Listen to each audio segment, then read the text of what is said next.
નમસ્કાર મિત્રો, સ્વાગત છે તમારું મારી YouTube channel Mehul Mavani education and culture. મિત્રો, ફરી પાછા ઉપસ્થિત છીએ એક નવા અધ્યાય, એક નવા જ્ઞાન સાથે. મિત્રો, આજનો જે આપણો વિષય છે તે છે ધોરણ 8 માટે. વિષય છે મિત્રો ગુજરાતીનો.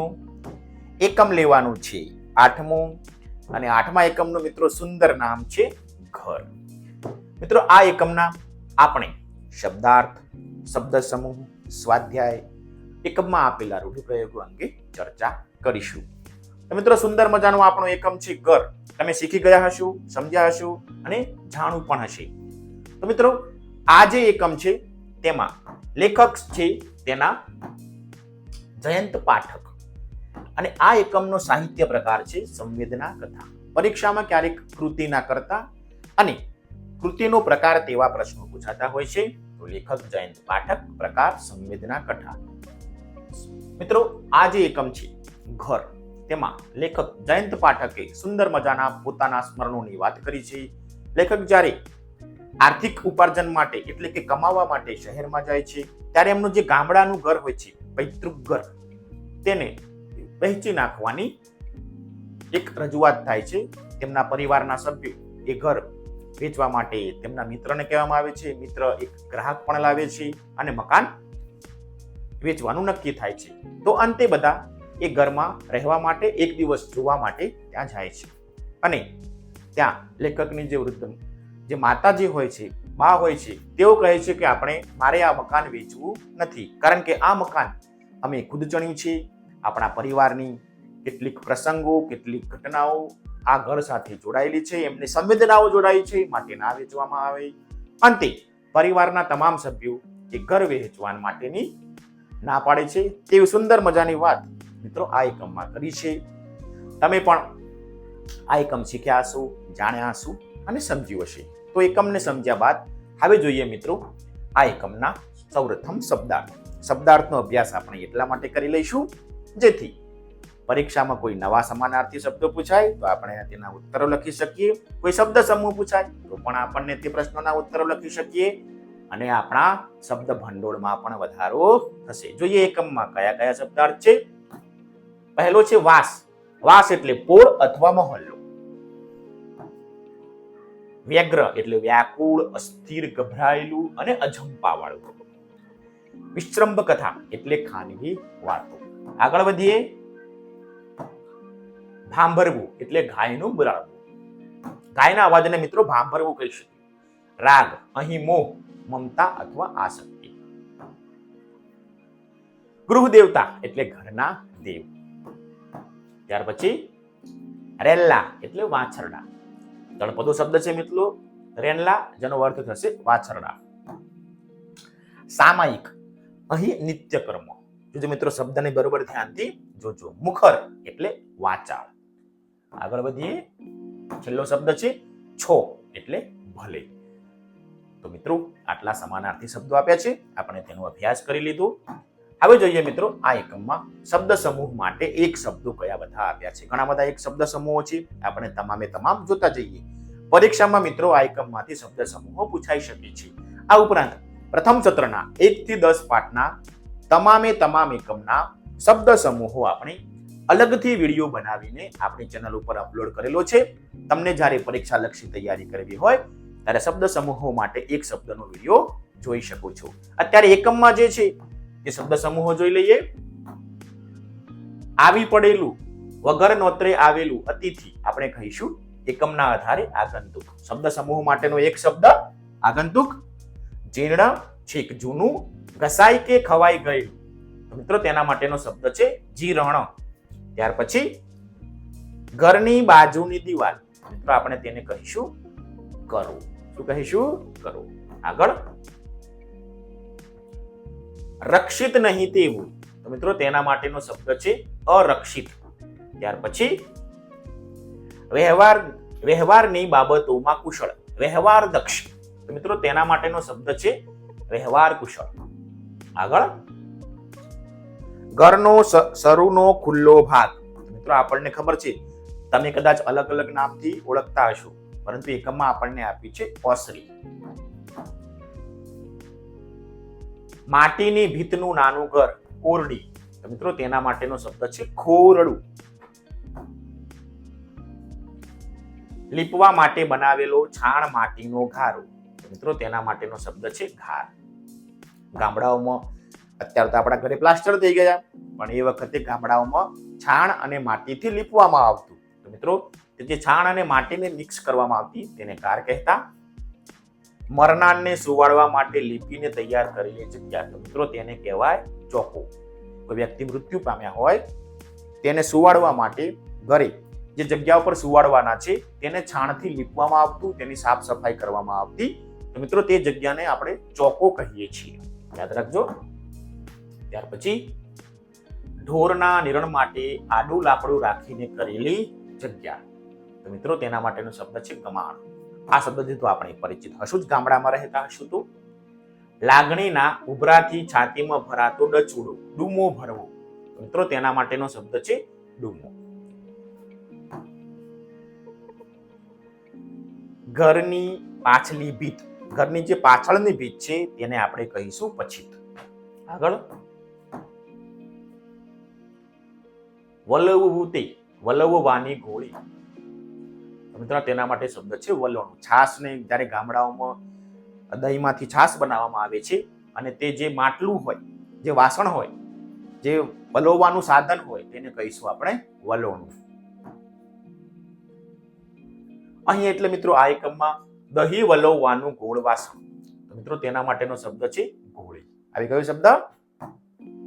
ત્યાર પછી અહીં એટલે આ એકમમાં દહીં વલોવવાનો દાંડો એટલે વાસ, જેને આપણે કહીશું રવૈયો. જે દહીં વલોવવાનું જે સાધન હોય, પેલા હાથેથી દહીં વલોવતા, તેમાં એક દાંડો આવતો ફૂંદડી જેવું, જે દહીંને વલોવવાનું કામ કરે, તેને રવૈયો કહેવાય. હવે તો મોટર આવી ગઈ છે, મોટરથી આધુનિક પદ્ધતિથી આપણે છાશ બનાવીએ છીએ, પરંતુ પહેલા દહીં હાથેથી વલીને આપણે છાશ બનાવતા. કોઈ દોષ ગુનો કર્યો હોય તેવું મનોમન અનુભવવું, તો મિત્રો તેના માટેનો શબ્દ છે અપરાધ ભાવ. ત્યાર પછી બાનામાં આપેલ પૈસાનું ખત, તો મિત્રો તેને કહીશું આપણે બાના ખત. છાપરાના ટેકારૂપ મુખ્ય આડું લાકડું, મિત્રો તેને કહેવાય મોપ. ગામડા ગામમાં પતરા કે નળિયાના ઘર હોય તો વચ્ચે એક સૌથી મજબૂત લાકડું રાખવામાં આવે અને બંને બાજુ ઘરનો ઢાળ પાડવામાં આવે. એ વચ્ચેનું જે મજબૂત લાકડું છે તેને આપણે કહીશું મોપ. જોઈ ન શકાય તેવું, તો મિત્રો તેના માટેનો શબ્દ છે અદ્રષ્ટ્ય. તો મિત્રો આટલા સમાનાર્થી શબ્દો, શબ્દ સમૂહો આપણને આપેલા છે. મેં તમને અભ્યાસ કરાવી દીધો, તમે લેખન કાર્ય પણ કરી લેજો, પરીક્ષામાં પૂછાય તમે તેના ઉત્તરો લખી શકો.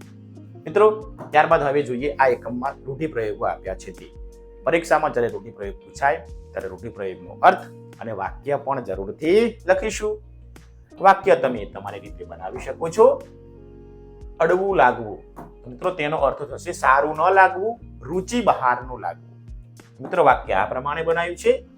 બીમાર હોવાથી મને જમવાનું અડવું લાગતું હતું. તમારે બીમાર હોઈએ ત્યારે તમને જમવાનું ના ભાવે, એટલે કે સારું ન લાગવું અથવા રુચિ બહારનું લાગવું. જ્યારે આપણે વાક્ય પ્રયોગ કરીશું ત્યારે રૂઢિપ્રયોગ આવવો જોઈએ. રૂઢિપ્રયોગનો અર્થથી વાક્ય બનાવવાનું નથી. ચલો આગળ. રોટલો રળવો, અર્થ આજીવિકા મેળવવી, કમાવા માટે જવું. વાક્ય પ્રયોગ શહેરમાં ઘણા લોકો રોટલો રળવા આવે છે. તો મિત્રો આટલા બે આપણને રૂઢિપ્રયોગો આપ્યા છે. હવે જોઈએ આ એકમનો સ્વાધ્યાય.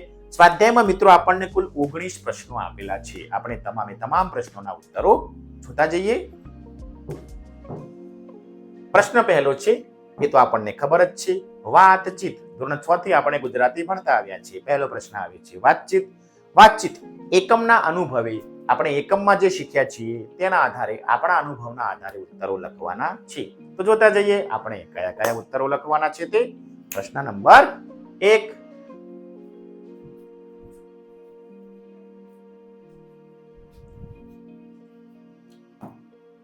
પ્રશ્ન 1 છે મિત્રો, ઘર પાઠ વાંચતી વખતે તમને તમારા ઘર વિશે શું યાદ આવ્યું? મિત્રો તમે આ જે એકમ વાંચ્યો હશે ત્યારે તમને તમારા ઘર વિશે તો યાદ આવ્યું જ હશે. ઘરનું ચિત્ર તમારા મગજમાં આવી ગયું હશે. તો તમે જે ઘર વિશે યાદ કર્યું એ તમારે લખવાનું છે. હું જે લખું છું તે મારા અનુભવે લખું છું. ઘર પાઠ વાંચતી વખતે મને મારા ગામડાનું ઘર યાદ આવી ગયું, જે ઘર મારા દાદાએ બંધાવ્યું હતું. અમે ઉનાળાના વેકેશનમાં કે વાર તહેવારે ગામડે જતા હોઈએ છીએ ત્યારે તે ઘરમાં જ રોકાઈએ છીએ. ઘરનું સુંદર આંગણું છે જેમાં લીમડો અને બોરસલ્લીના વૃક્ષો છે. આ વૃક્ષ તેના ઉપર કલબલ કરતા પક્ષીઓ સાથે આંગણામાં રમવાની મજા ખૂબ આવે છે. મિત્રો, મને મારા ઘરના આંગણું યાદ આવી ગયું. એમ તમને જે યાદ આવી હોય એ તમે લખજો.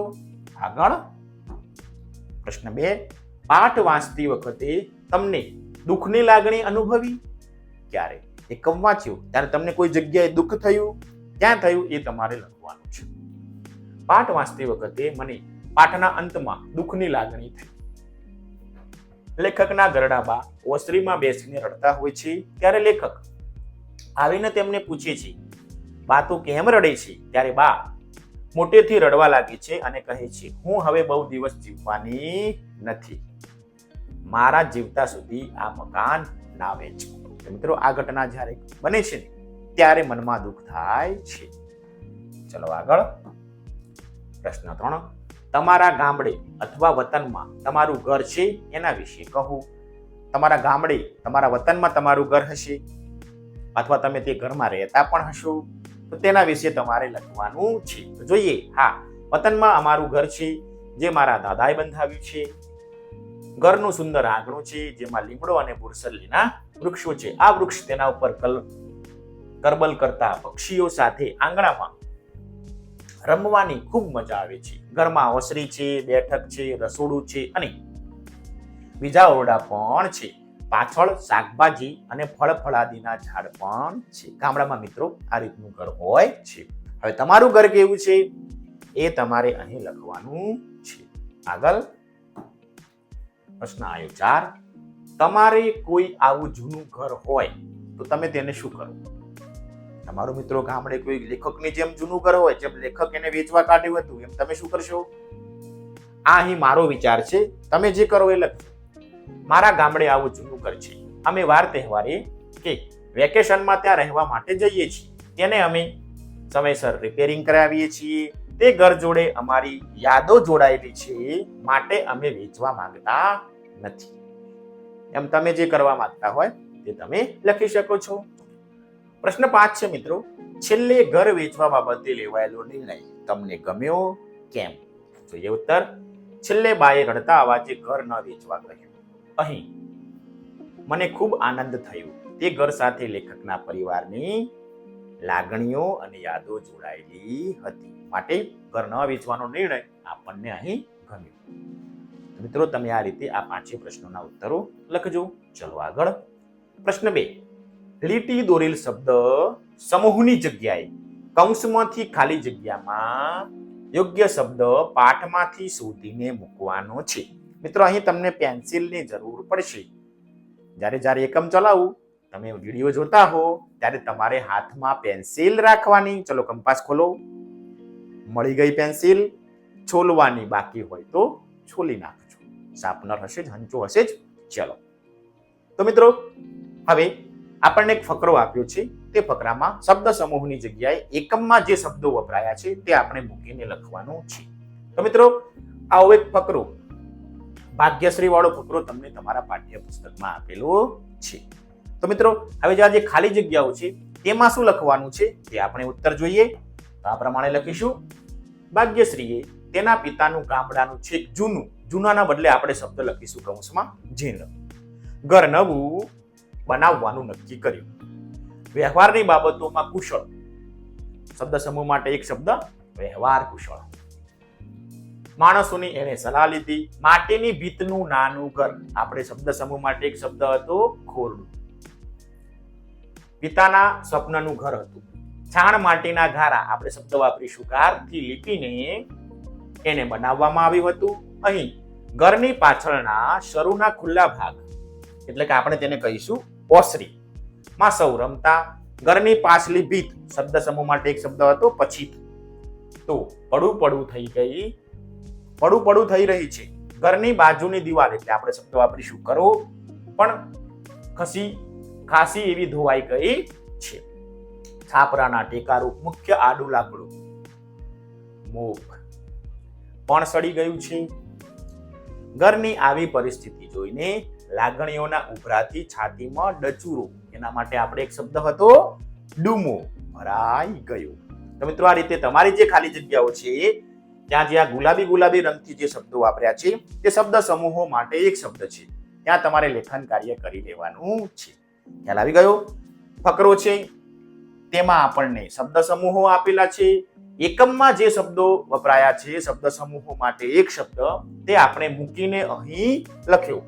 તો મિત્રો અહીં આપણે શબ્દ સમૂહો માટે એક શબ્દનો મહાવરો પણ કરી લીધો. પરીક્ષામાં લગભગ શબ્દ સમૂહો આ એકમમાંથી વધારે આવશે, તમે મહાવરો કરી લેજો. ચલો પ્રશ્નને સમજ્યા બાદ આગળનો પ્રશ્ન જોઈએ. પ્રશ્ન 3. રેખાંકિત શબ્દો માટે લાગુ પડતો રૂઢિપ્રયોગ મૂકી ફકરો ફરીથી લખો. અહીં તો રૂઢિપ્રયોગ આવ્યો, જોઈએ. તો મિત્રો આવો એક ફકરો આપ્યો છે. કોમલ સાયકલ પરથી પડી, તેના પગમાં સૂળ ભોંકાતું હોય તેવું દર્દ ઉઠ્યું. ઘડીક તો તે કશું જ ન બોલી શકી. એને એની દશા સમજાઈ ગઈ. એ તરત ડોક્ટર પાસે ગઈ. ડોક્ટરે તેને થોડા દિવસ આરામ કરવાની સલાહ આપી. હવે જેમ તેમ કરીને દિવસો પસાર કરવા પડે તેમ હતું. આમ પથારીમાં પડ્યા રહેવું એને સારું નહોતું લાગતું, છતાં એણે રાહ જોઈ. જ્યારે તેનો પગ સારો થયો ત્યારે એનું દુઃખ હળવું થયું.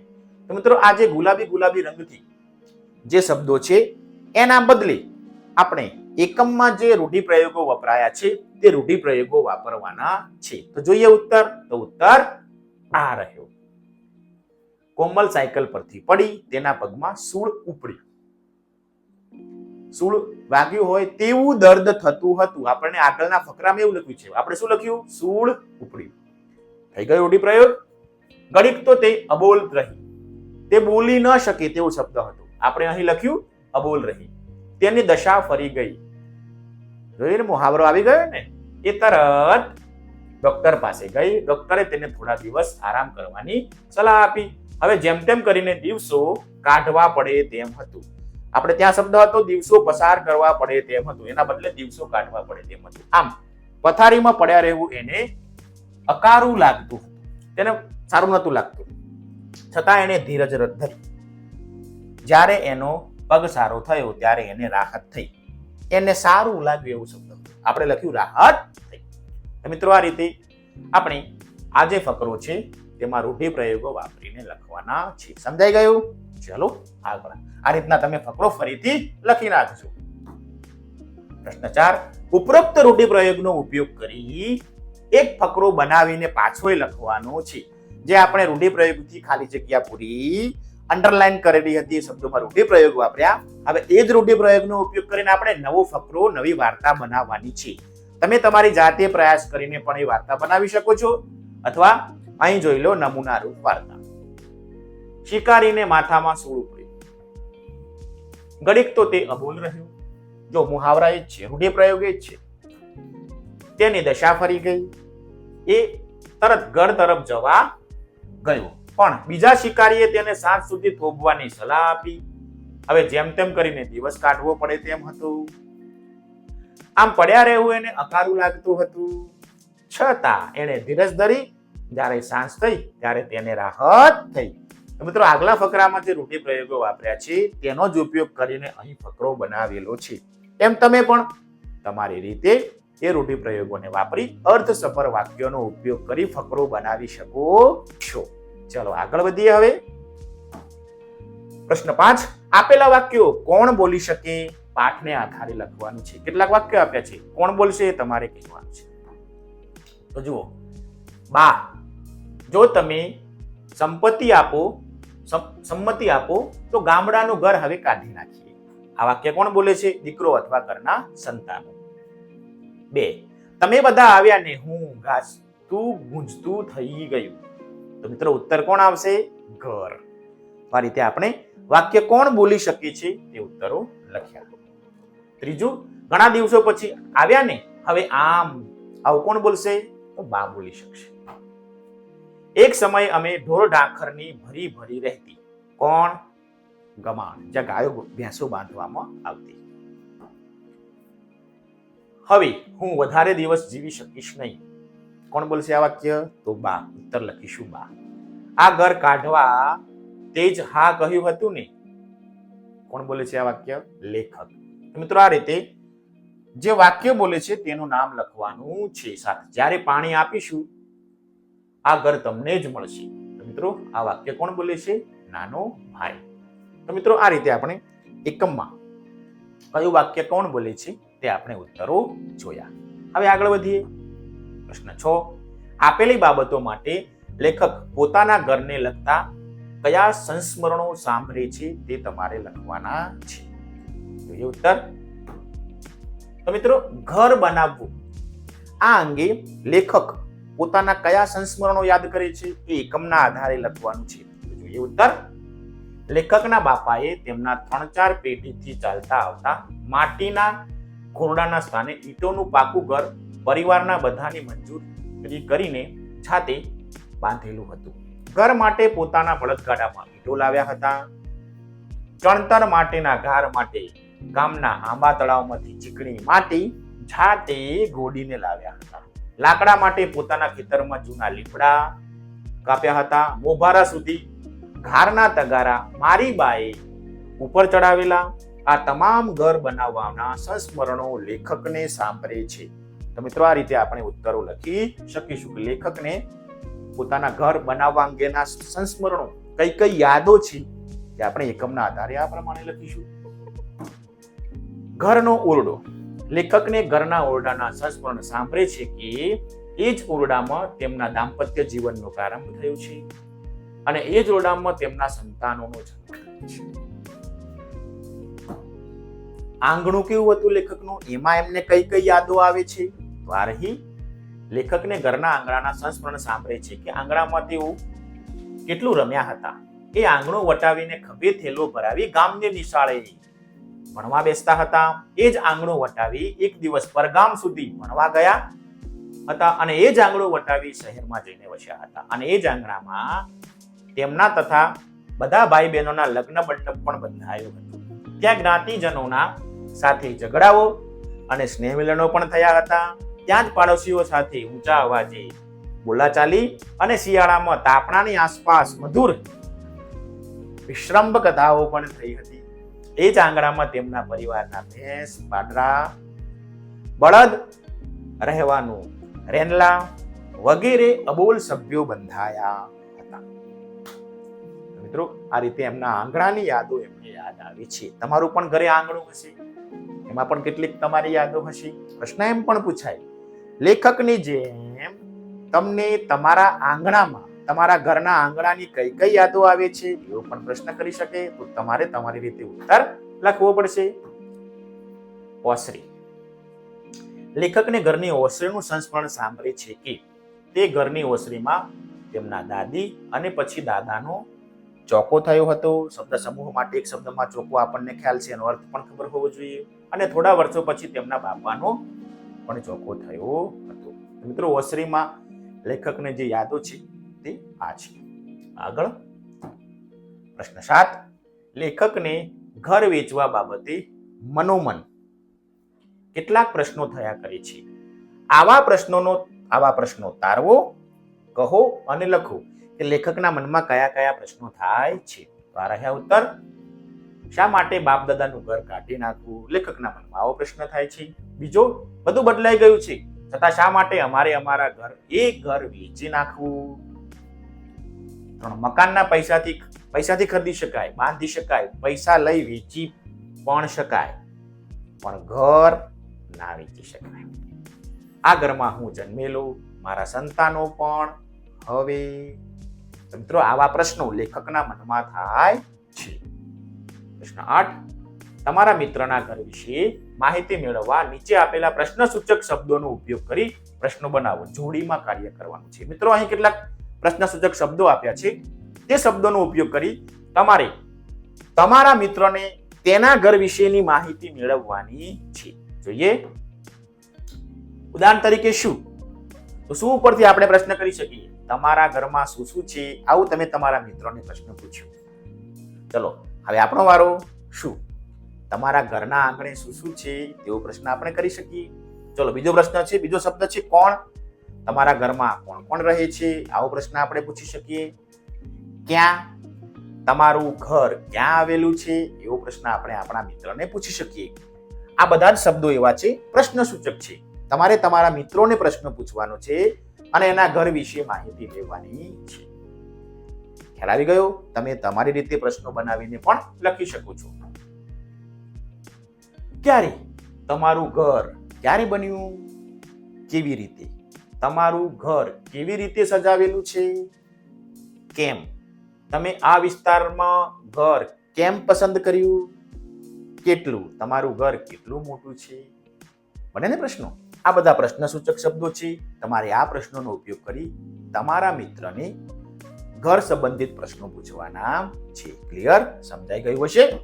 ચલો હવે પ્રશ્ન નંબર 9 છે, ઘરના ઓરડામાં ગયો મારા સંતાનોનો પણ. હવે આ ફકરો વાંચો. તેમાં આપેલા ઓરડાના વર્ણનના આધારે ઓરડાનું ચિત્ર દોરવાનું છે. મિત્રો, તમારે આ ફકરાને સૌપ્રથમ વાંચી લેવાનું છે. એ ફકરામાં જે જે શબ્દો જે વર્ણન કરેલું છે તેના આધારે લેખકના એ ઓરડાનું, એ રૂમનું તમારે ચિત્ર દોરવાનું છે. ચિત્ર દોરવાનું છે એટલે અહીં લેખન કાર્ય કરવાનું થતું નથી. એટલા માટે આપણે અહીં બાકી રાખ્યું છે તમે તમારા શિક્ષક જોડે ચર્ચા કરીને એ ઓરડામાં લેખકે જે વર્ણન કર્યું છે આ ફકરાના આધારે તે પ્રમાણે ચિત્ર દોરજો. અહીં તમે તમારી શિક્ષકની સૂચનાનું અમલ કરજો. ચલો પ્રશ્ન 10. આ એકમમાં લેખક ઘર વિશે અનુભવેલા અનુભૂતિની એકોક્તિ એક પાત્ર અભિનય દ્વારા રજૂ કરવાનો છે. અહીં પણ તમારે તમારા શિક્ષકની મદદ લેવી પડશે. એક પાત્ર અભિનય કરવાનો છે. તમારા શિક્ષક જે પ્રમાણે સૂચના આપે તે પ્રમાણે તમારે કાર્ય કરવું. પ્રશ્ન 11. પ્રશ્નોના જવાબ લખો. જોઈએ પ્રશ્ન પહેલો, લેખકને ગામડાના ઘરનું આકર્ષણ શા માટે રહ્યું ન હતું? જોઈએ ઉત્તર.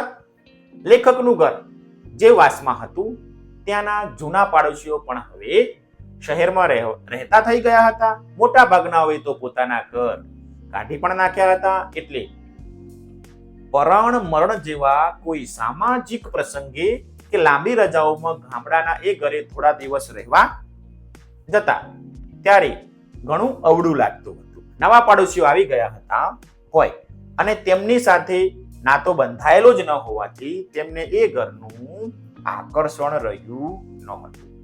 એટલા માટે તો લેખકે ઘરને વેચવા માટે કાઢ્યું હતું. આગળ પ્રશ્ન 2. લેખકના મનમાં ક્યારે વ્યથા જાગી અને કેમ? લેખકે પોતાના વતનના ઘર માટે યોગ્ય ગ્રાહક મળે તો વેચવા માટે ગામમાં રહેતા તેમના એક વ્યવહાર કુશળ મિત્રને ભલામણ કરી હતી. તેમના દ્વારા એક દિવસ વ્યાજબી ઓફર આવી.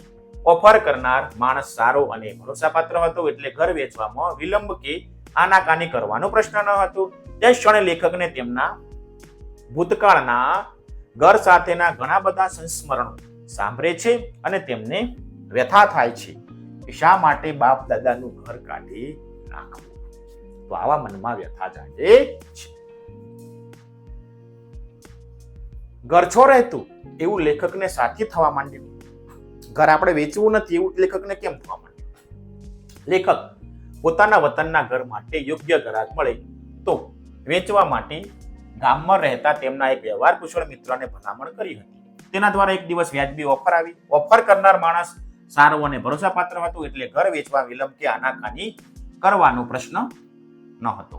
તે ક્ષણે લેખકને તેમના ભૂતકાળના સંસ્મરણો યાદ આવી ગયા, સાંભળે છે અને તેમને વ્યથા થાય છે કે આ ઘર બાપ દાદાનું શા માટે કાઢી નાખો.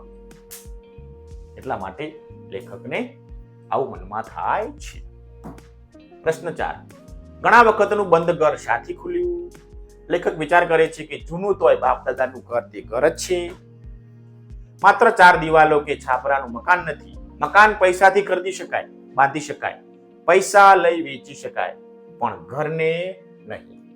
એટલા માટે લેખક અને તેમનો પરિવાર તે ઘર જોવા માટે જાય છે. પ્રશ્ન 5.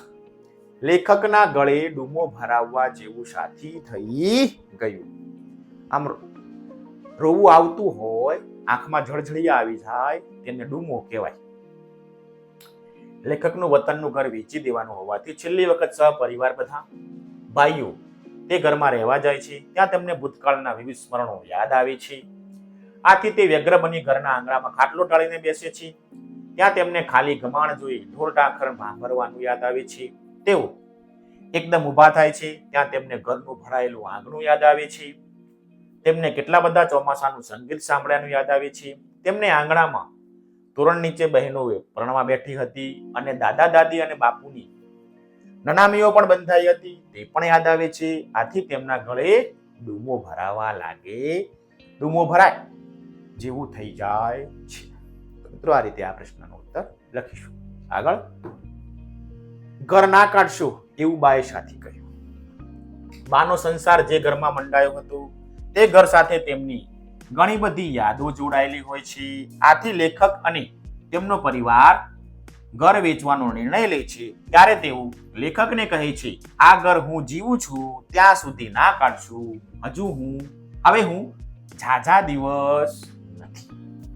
મિત્રો એટલા માટે બા કહે છે કે ઘર વેચવું નથી. પ્રશ્ન 7, ભાઈ હમણાં ખમી જાઓ એવું નાના ભાઈએ કોને કહ્યું? શા માટે? ભાઈ હમણાં ખમી જાઓ એવું નાના ભાઈએ મકાન ખરીદનારને કહ્યું હતું. બાએ નાના ભાઈને પોતાના જીવતે વેત ઘર ન વેચવા કહ્યું હતું, કારણ કે બાની ભાવનાઓ અને ભૂતકાળની સંવેદનાઓ ઘર સાથે જોડાયેલા હતા. બાએ જ ઘરને મોભે ઈંટો ચડાવી હતી. બાપાએ કેટલા હોંશથી આ ઘર બંધાવ્યું હતું. માટે લેખકના જે નાના ભાઈ છે એ પેલા ઘર ખરીદનાર વ્યક્તિને કહે છે થોડું ખમી જાઓ. આગળ, તો મિત્રો આ રીતે આપણે એકમના આધારે પ્રશ્નો લખવાના છે.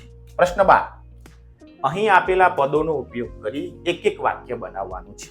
જોઈએ, જેમ કે છોકરાઓ અને લડવું. વાક્ય બનાવ્યું, છોકરાઓ રમતા રમતા લડે છે. જો બંને શબ્દનો ઉપયોગ કરી વાક્ય બનાવ્યું. રમેશ ઘર, રમેશનું ઘર નાનું છે. આગળ, દફતર અને ચોપડી, દફતરમાં ચોપડી પડી છે. તમે પણ તમારી રીતે વાક્ય બનાવી શકો છો. અનુપ અને સાયકલ, અનુપ સાયકલ પર જાય છે. મિત્રો આ રીતે પણ તમે વાક્ય બનાવી શકો છો. છોકરો અને દાખલો, છોકરો દાખલો ગણતો હતો. અમદાવાદ અને શહેર, અમદાવાદ શહેર મોટું છે. બંને શબ્દોનો ઉપયોગ કરી વાક્ય બનાવ્યું. તો મિત્રો અહીં તમે જોશો તમારા પાઠ્યપુસ્તકમાં પણ આ લખેલું છે. મિત્રો તમારા ધ્યાનમાં આવ્યું હશે કે તમારા વર્ગના વિદ્યાર્થીઓએ જુદા જુદા જવાબ લખ્યા હશે. જુઓ, રમેશનું ઘર છે, રમેશનું ઘર સામે છે, રમેશ ઘરમાં છે, રમેશ ઘરમાં જાય છે, રમેશનું ઘર મોટું છે. આપણે લખ્યું હતું રમેશનું ઘર નાનું છે. આ સિવાય પણ તમારા મિત્રોએ ઘણા બધા જવાબ લખ્યા હશે, ખરું ને? આ મુજબ ઉપર આપેલી 5 જોડીમાંથી તમને ઘણા બધા વધારે વાક્યો રમતા રમતા મળી ગયા હશે. આમ આ વાક્યોમાંથી 2 વિભાગ મહત્વના જોવા મળે છે. 2 ભાગ મહત્વના આવ્યા.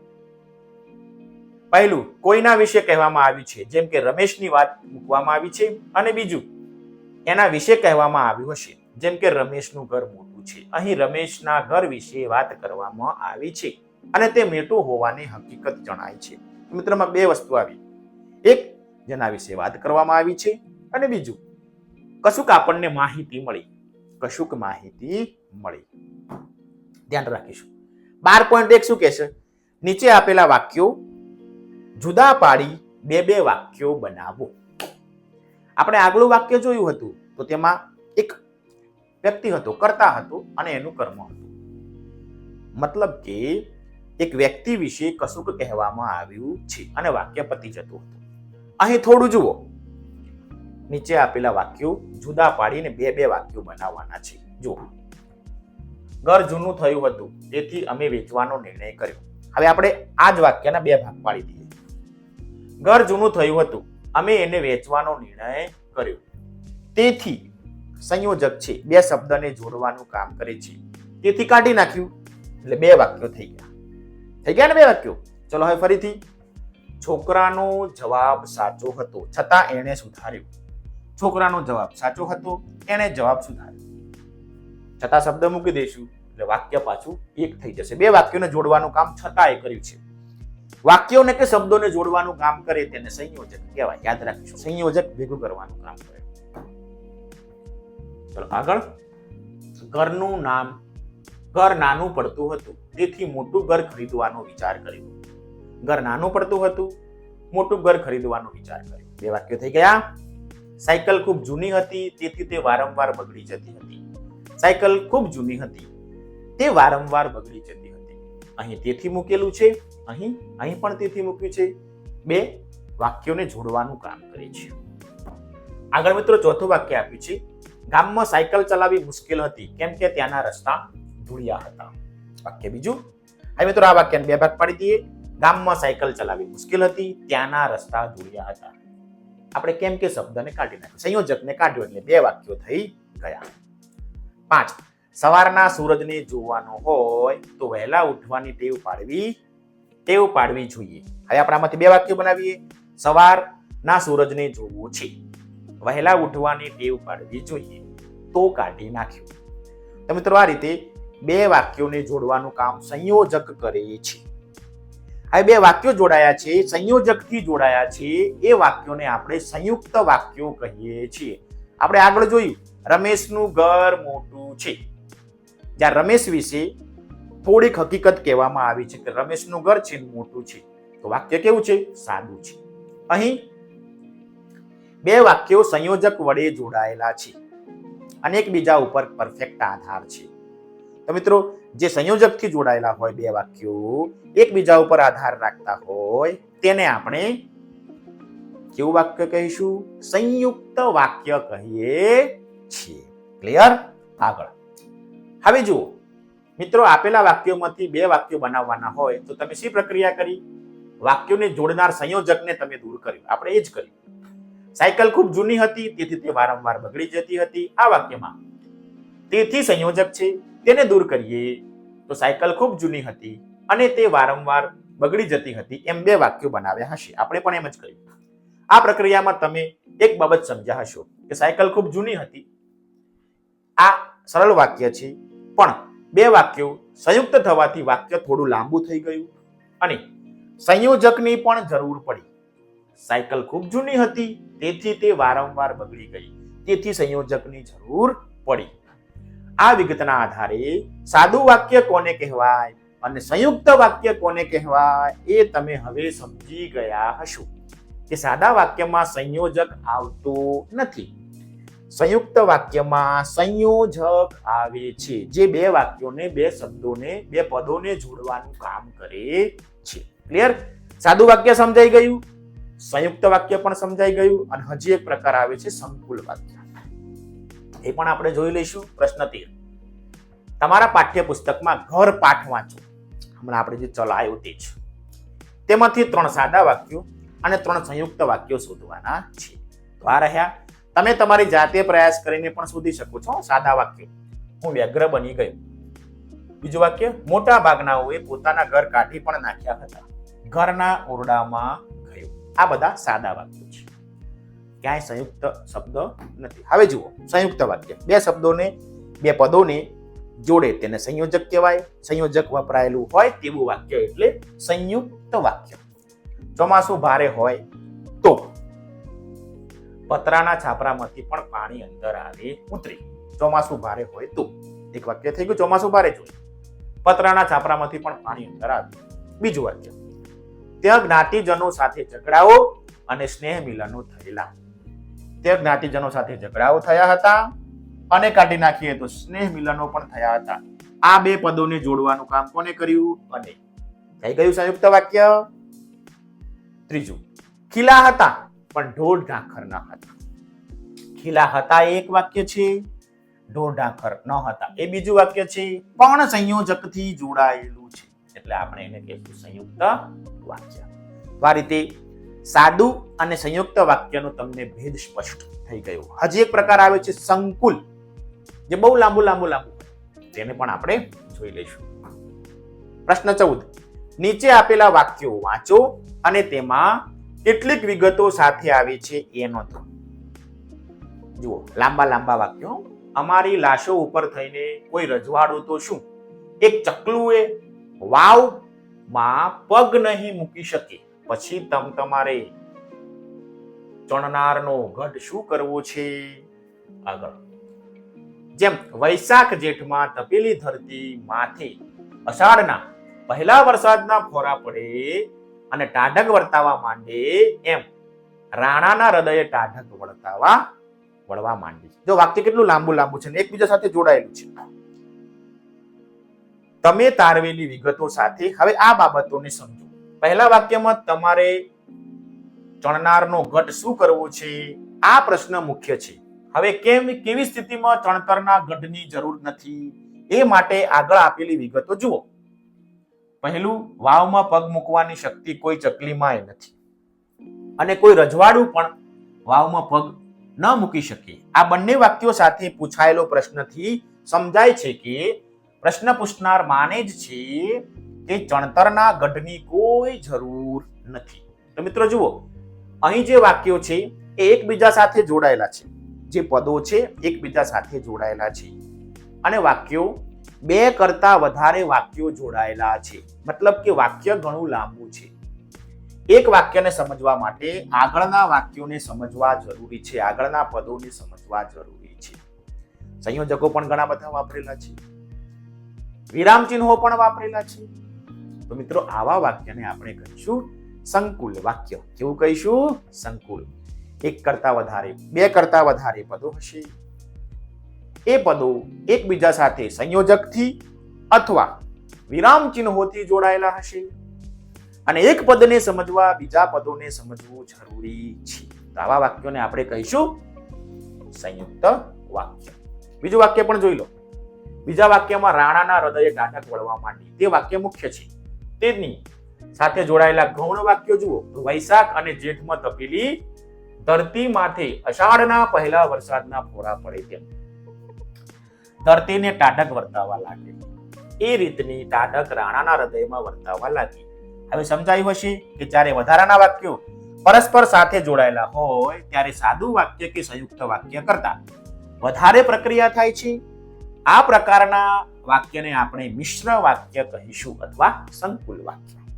આગળ, પ્રશ્ન નંબર 15. નીચે આપેલા સાદા વાક્યોને આધારે મિશ્ર વાક્ય બનાવો. એટલે કે સંકુલ વાક્ય બનાવવાનું છે. લાંબુ જોઈએ. તું અહીં અતિથિ છે, તું અહીંનો માલિક કે નોકર નથી, આ ઈશનો આવાસ છે. ચલો મિશ્ર કરી દઈએ. તું અહીં અતિથિ છે, માલિક કે નોકર નથી, આ ઈશનો આવાસ છે. તો જો અલ્પ વિરામ મૂકી દીધા છે. મુખ્ય વાક્ય છે, એની જોડે બીજા વાક્યોને સમજવા પડશે તો જ તમે આખા વાક્યને સમજી શકશો. ચલો આગળ. સાયકલ ચલાવી હોય એટલી ચાલે, એની ચેન સરખી કરવાનું કામ મુખ્ય રહેશે, એનાથી આંગળા અને કપડા ગ્રીસ વાળા થાય, અમને એની પરવા ન હતી. કેટલા બધા વાક્યો છે જુઓ. હવે આને મિશ્ર કરી દઈએ, સંયુક્ત સંકુલ કરી દઈએ. સાયકલ ચલાવવી હોય એટલી ચાલે, પણ આવી ગયું સંયોજક, અલ્પ વિરામ આવી ગયું. ચેન સરખી કરવાનું કામ મુખ્ય રહેતું, અલ્પ વિરામ, એથી આંગળા અને કપડા ગ્રીસ વાળા થાય, પણ એની અમને પરવા ન હતી, પણ સંયોજક. મિત્રો આવા વાક્યોને મિશ્ર વાક્યો કહીશું, સંકુલ વાક્ય કહીશું. ત્રીજું, ટ્યુબમાં પંક્ચર ક્યાં છે એ જાણવા સાયકલ વાળો ટ્યુબમાં હવા ભરે, તગારાના પાણીમાં બોળે, હવા નીકળતી હોય ત્યાં બડબડિયા બોલે. હવે આ વાક્યને અલગ અલગ વાક્યો છે તેને આપણે ભેગા કરી દઈએ, મિશ્ર કરી દઈએ. ટ્યુબમાં પંક્ચર ક્યાં છે તે જાણવા સાયકલ વાળો ટ્યુબમાં હવા ભરી, તગારાના પાણીમાં બોળે અને હવા નીકળતી હોય ત્યાં બડબડિયા બોલે. તો જુઓ મિત્રો, ઉપરનું વાક્યો એ અલગ અલગ છે, તેને નીચે સંયોજકો ઉમેરીને, વિરામ ચિહ્નો ઉમેરીને ભેગા કરી દીધા અને એક વાક્યને સમજવા માટે બીજા વાક્યને સમજવું જરૂરી બને છે. તો આવા વાક્યોને આપણે મિશ્ર અથવા સંકુલ વાક્ય કહીશું. જુઓ, હવે ફકરો વાંચો અને કૌંસમાંથી બંધ બેસતો શબ્દ મૂકી ખાલી જગ્યા પૂરો. જોઈએ. પણ બા તું તો કાગડા ત્યાંથી લઈ સાથી સાથે સાથ આવી, કઈ વાત કરતો કરતું કરતી નથી. તો મિત્રો આવો એક આપણને ફકરો પૂછેલો છે. બીજો ફકરો મિત્રો આવો પણ પૂછેલો છે તમારા પાઠ્યપુસ્તકમાં. તો જોઈએ ઉત્તર. એક આ ખાલી જગ્યામાં આપણે શું લખવાનું થાય છે? જુઓ, બા પણ તું તો કાગડા કેવી રીતના આવી? તો કાગડા સાથે આવી. કઈ વાત ખાલી જગ્યા કરતી નથી. આપણે લખીશું કરતી નથી. જેવું પાત્ર છે, જેવી સંજ્ઞા છે, તે રીતના આપણે શબ્દો મૂક્યા. હવે બીજું, સાચું પણ એ તો મનમાં એમ થઈ જાય કે કાગડો બોલે. ખાલી જગ્યા મહેમાન આવે. મિત્રો ઉત્તર લખીશું ત્યારે. કાગડો બોલે ને ત્યારે મહેમાન આવે. કૌંસમાંથી આપણે ત્યારે લીધું. ને ડુંગર મામાને ખાલી જગ્યા જાજા દિવસ થયા. તો મિત્રો આપણે લખીશું ગઈ. ડુંગર મામાને ગઈ જાજા દિવસ થયા. ખાલી જગ્યા થયું કે કદાચ એ આવશે. માટે શબ્દ છે માટે, હવે અને એટલે. તો આપણે શબ્દ વાપર્યો માટે. આવશે. હું તો એમની કાગને ડોળે વાટ ખાલી જગ્યા જોઈ છું. તો મિત્રો ઉત્તર લખશું જોઉં છું. હું તો એમની કાગ ડોળે, જેમ કાગડો આવે અને મહેમાન આવે એમ તેમની વાટ જોઈ રહ્યો છું. તો મિત્રો આ રીતે આપણે શબ્દો મૂકી અને ખાલી જગ્યા પૂરવાની છે. તમારા પાઠ્યપુસ્તકમાં પણ જગ્યા છે, એમાં પણ તમે લેખન કાર્ય કરી લેજો. છે ને પેન્સિલ? મૂકી નથી દીધી ને? આ બધું પૂરી લેવાનું છે પાછું. ચલો આગળ. ત્રીજું, કાગને ડોળે. હા, ચોથું વાક્ય. હા, મટકુએ માર્યા વગર તાકીને ખાલી જગ્યા રાહ જોતા હોઈએ. તો મિત્રો જવાબ લખીશું કોઈની. હવે જુઓ વાક્ય રચના. તાકીને કોઈની રાહ જોતા હોઈએ ત્યારે કાગને ડોળે રાહ જોઉં છું. એમ ખાલી જગ્યા હોય તો કહેવાય. જવાબ આવશે કહેવાય. અહીં રૂઢિપ્રયોગ અથવા કહેવત વાપરેલી છે. એટલામાં નાની રતન રોતી આવ્યો, આવશે કે આવી? તો મિત્રો જવાબ આવશે આવી. છોકરી છે એટલા માટે ઉત્તર લખીશું આવી. બા જોને પેલો છગન મને ખાલી જગ્યા ખીજવવું કે ખીજવે છે? મિત્રો ઉત્તર આવશે ખીજવે છે. અહીં ઉત્તર લખીશું આવી. ખીજવે છે. કાગડાની કોટે રતન મતલબ કે છગન નામનો છોકરો છે એ રતનને ખીજવી રહ્યો છે. કાગડાની જેમ રતન રૂવે છે, એમ કાગડો કાકા બોલે છે. તો મિત્રો આ રીતે આપણને એક એક્ટિવિટી ખાલી જગ્યા આપી છે કે ત્યાં આપણે કેવા શબ્દો મૂકી અને વાક્ય પૂરું કરી શકીએ. જેવું પાત્ર હોય, સ્ત્રીલિંગ હોય, પુલ્લિંગ હોય કે નપુંસકલિંગ હોય, તે પ્રમાણે આપણે શબ્દો મૂકીશું. હવે જોઈએ, તમે વાંચ્યા હોય એ પુસ્તકો પૈકી કોઈ પણ એક પુસ્તકનો સાર 8-10 લીટીમાં લખવાનો છે. જોઈએ ઉત્તર. તો મિત્રો ભગવદ્ ગીતા વિશે અહીં મેં કેટલાક વાક્યો લખ્યા છે. એમ તમે કોઈ પુસ્તક વાંચ્યું હોય લાઇબ્રેરીમાંથી, તમારા પુસ્તકાલયમાંથી, તમારા ઘરે, તેના વિશે તમે 8-10 વાક્યો લખશો. જોઈએ ભગવદ્ ગીતા. મેં ભગવદ્ ગીતા વાંચેલ છે. તે મહાભારતના કુલ 18 પર્વ છે. તેમાં 6થો પર્વ ભીષ્મ પર્વમાં આવે છે. એ ભીષ્મ પર્વના અધ્યાય નંબર 25 થી 42મો અધ્યાય એટલે જ ગીતા. ગીતાના 18 અધ્યાય છે, 700 શ્લોકો છે, 9411 શબ્દો છે, 24447 અક્ષરો છે. ગીતાના 1 થી 6 અધ્યાય કર્મયોગ, 7 થી 12 અધ્યાય ભક્તિ યોગ અને 13 થી 18 યોગ. 18 અધ્યાય જ્ઞાનનો વિશેષ મહિમા છે. ભગવદ્ ગીતા એકમાત્ર એવો ગ્રંથ છે જેના જન્મદિવસની ઉજવણી કરવામાં આવે છે. માગસર સુદ 11ની ગીતા જયંતિ કહેવામાં આવે છે. ગીતામાં કુલ 700 શ્લોક છે. આમાંથી કૃષ્ણ ભગવાને 575 શ્લોક, અર્જુને 85 શ્લોક, સંજયના 39 શ્લોક અને ધૃતરાષ્ટ્રનો 1 શ્લોક આપેલો છે. આમ કુલ મહાભારત વિશે આપણે ભગવદ્ ગીતા વિશે જોઈએ. ભગવદ્ ગીતા વિશે તો ઘણું બધું લખી શકાય. અકૂટ જ્ઞાન છે, દાર્શનિક છે, જગતનો સૌથી શ્રેષ્ઠ ગ્રંથ છે. પરંતુ તેમાંથી કેટલીક માહિતી મેં અહીં લીધી છે. તેમ તમે જે પુસ્તક વાંચ્યું હોય તેના વિશે તમે લખજો. આગળ પ્રશ્ન 18. આપેલા વાક્યોનો તમારે પ્રકાર લખવાનો છે. જોઈએ, હું વ્યગ્ર બની ગયો, સાદું વાક્ય છે. સક્રી પટલાણીએ શ્રીખંડની વાત કરી એટલે પટેલ બોલ્યા. એટલે શબ્દ આવે છે ને બે વાક્યો જોડાયા છે, સંયુક્ત વાક્ય. આપણે આગળ શીખી ગયા.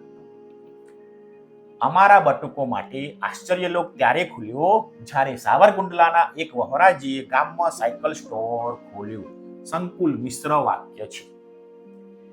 સાયકલ ચલાવી એ આજે પણ નગણ્ય ઘટના લાગી, પરંતુ ત્યારે તો બહુ અસામાન્ય હતું. તો મિત્રો, ઘણા બધા વાક્યો છે, એકબીજા સાથે જોડાયેલા છે, સંયોજકો પણ છે. સંકુલ વાક્ય અથવા મિશ્ર વાક્ય પણ કહી શકીશું. તમે આવશો તો હું તમારી સાથે જોડાઈ જઈશ. બે વાક્યોને જોડ્યા છે, સંયુક્ત વાક્ય. અમારા ઘરની બંને બાજુએ બીજા ઘર છે. સાદું વાક્ય છે, કોઈ સંયોજક નથી, બીજું કોઈ પદ કે વાક્ય નથી.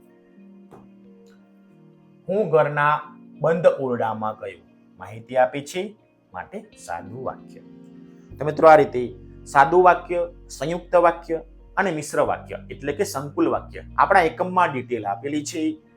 આ વાક્યોના પ્રકાર અંગે વિડીયો અલગથી બનાવીને પણ ચેનલ ઉપર અપલોડ કરેલો છે. તમે ચેનલ પેજ ઉપર જઈ પ્લેલિસ્ટમાં જઈ ગુજરાતી વ્યાકરણ અને હિન્દી વ્યાકરણના પ્લેલિસ્ટમાં જઈ તમે વ્યાકરણ સંબંધિત કોઈ પણ મુદ્દાનો વિડીયો જોઈ શકો છો અને તમારો પ્રશ્નનો હલ મળી જશે. આગળ વધીએ. આવે છે મિત્રો પ્રશ્ન નંબર 9. આપેલા વાક્યો વારંવાર ઝડપથી બોલો. આવા બીજા 5 વાક્યો બનાવો અથવા શોધીને લખો. મિત્રો, અહીં આપણને 4 વાક્યો આપ્યા છે, તેમને તમારે બોલવાના છે વારંવાર. કયા કયા? તો જુઓ, ડમ ડમ ડમાટ ડમરૂ ડમકે, ડમકે ડમરૂ ડમડમમ, અણ અણ ફેણનો પણ અણ. આપણે આવું કક્કો બોલીએ છીએ.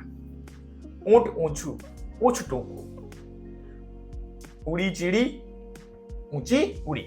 તો મિત્રો, આ રીતે આ જે વાક્યો છે એને તમારે વારંવાર બોલવાના છે. વારંવાર બોલશો તો ક્યાંક ને ક્યાંક ગલતી થશે.